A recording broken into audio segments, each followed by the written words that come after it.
अजीज बहनों भाइयों, जय मसीह की। मिराइकल ऑफ जीसस ये मेरे चैनल का नाम है और आप सबका स्वागत करता हूं। मित्रों, आज मैं आपके सामने मरकुस रचित सुसमाचार उसका 12वां अध्याय और 13वें पद से आगे एक्सप्लेन करूंगा। तब उन्होंने उसे फंसाने के लिए फरीसियों और यहूदियों को उनके पास भेजा और उन्होंने उससे आकर कहा, हे गुरु, हम जानते हैं कि तू सच्चा है और किसी के परवाह नहीं करता, क्योंकि तू मनुष्य की मुंह देखकर बातें नहीं करता, परंतु परमेश्वर का मार्ग सच्चाई से बताता है। तो क्या कैसर को कर देना उचित है या नहीं, हम उसे दें कर या नहीं? खुदावन ने उनका कपट जानकर उनसे कहा, मुझे क्यों परखते हो? एक दिनार यानी 1 रुपया मेरे पास लेकर आओ। वे ले आए और उसने उनसे कहा, यह इस पर छाप किसकी है? उन्होंने कहा, कैसर की है। यीशु ने उनसे कहा, जो कैसर का है वो कैसर को दो और जो परमेश्वर का है वो परमेश्वर को दो।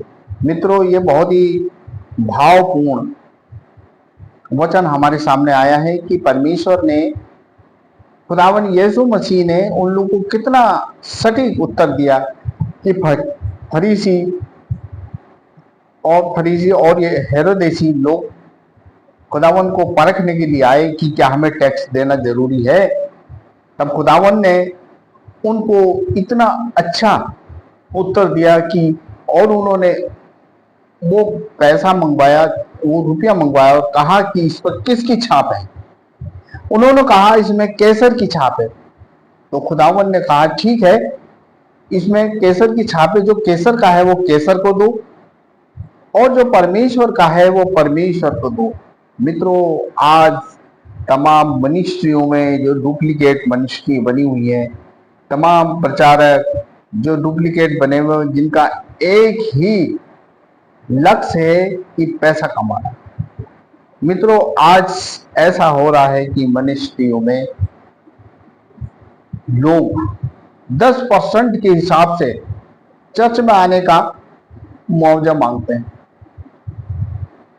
और खुदावन का वचन तो बहुत कम सुनाते हैं। बस जब लोग वहां खड़े बैठ जाते हैं तो वो सामने से अनाप शनाप बातें, वहां का वो डुप्लीकेट प्रचारक अनाप शनाप बातें कहता है और उसकी थोड़ी देर बाद झोलियां लेकर सबके सामने खड़े हो जाते हैं, लाओ पैसा, लाओ पैसा लाओ।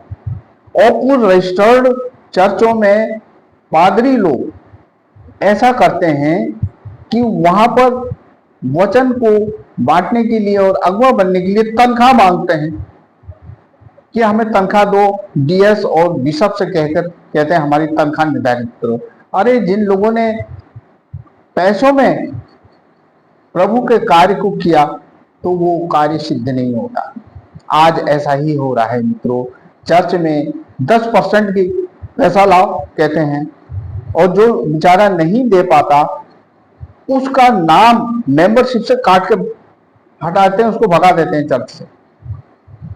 मित्रों, आज यही है कि उस रुपये पर जिसकी छाप जिस सरकार की या जिस राजा की है उसी को देना उत्तम है।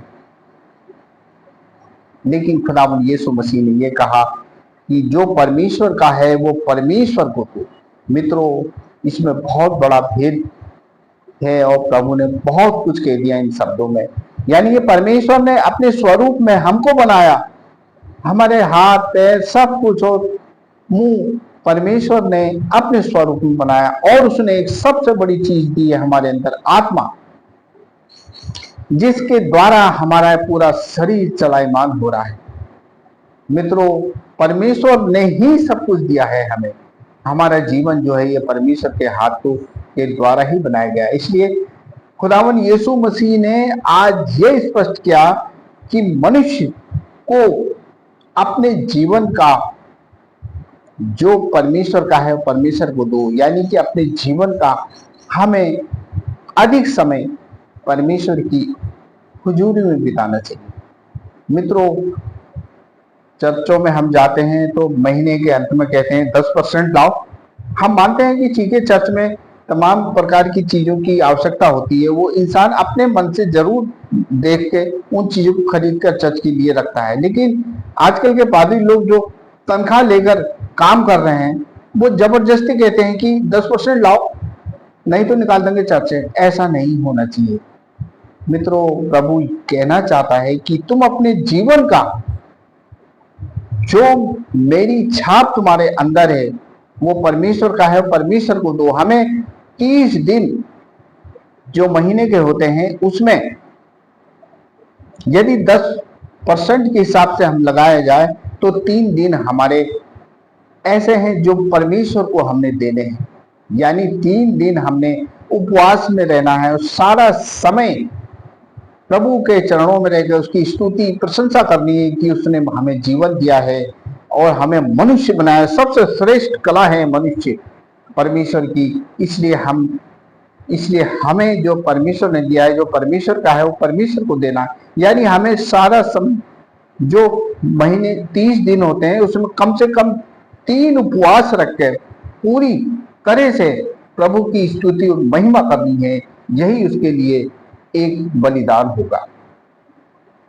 और मित्रों, ये भावपूर्ण जो वचन हमें दिया गया है, इससे हमें यही शिक्षा मिलती है कि हमें अपना जीवन प्रभु को समर्पित करते हुए चलाना है। और जो परमेश्वर ने हमको इतना सब कुछ दिया है, तो परमेश्वर का नाम हमारे हृदय में है, तो हमें परमेश्वर को देना चाहिए। यानी अपना कीमती समय, हम तो अपने समय को कीमती कहते हैं, जबकि परमेश्वर द्वारा ही हमको शक्ति और सामर्थ्य मिलती है। हमें अपना अधिक से अधिक समय परमेश्वर की उपस्थिति में बिताना है और महीने के 30 दिन में कम से कम 3 दिन उपवास रखकर प्रभु की स्तुति और महिमा करनी है। तो ये प्रभु को समर्पण होगा और हम प्रभु को अपना जीवन और कि अपना समय उसको देंगे तो प्रभु हमसे प्रसन्न होगा। इसलिए मित्रों, बहनों, भाइयों, हम अधिक से अधिक अपना समय प्रभु में बिताएं तो प्रभु हमको बरकतें देगा और हमसे प्रसन्न होगा। हमारी बीमारियां, मुसीबतें दूर होंगी यदि हम अपना समय प्रभु में बिताते हैं और अपना कीमती समय उसको देते हैं। कुछ लोग कहते हैं कि चर्च में जाकर चंदा 2 और 10% तो बस हो गया। ऐसा नहीं होता है। अपना समय खुदावन को देना है, क्योंकि परमेश्वर ने हमें दिया, इसलिए हमें परमेश्वर को देना है अपने जीवन से। इसलिए मित्रों, कुछ लोग अपने जीवन को प्रभु में नहीं चलाते, जिस कारण से उनके जिंदगी में तमाम दुख और परेशानियां आती हैं, क्योंकि हमने अपने जीवन को प्रभु में चलाया ही नहीं। और हमें अपना कीमती समय प्रभु को देना है।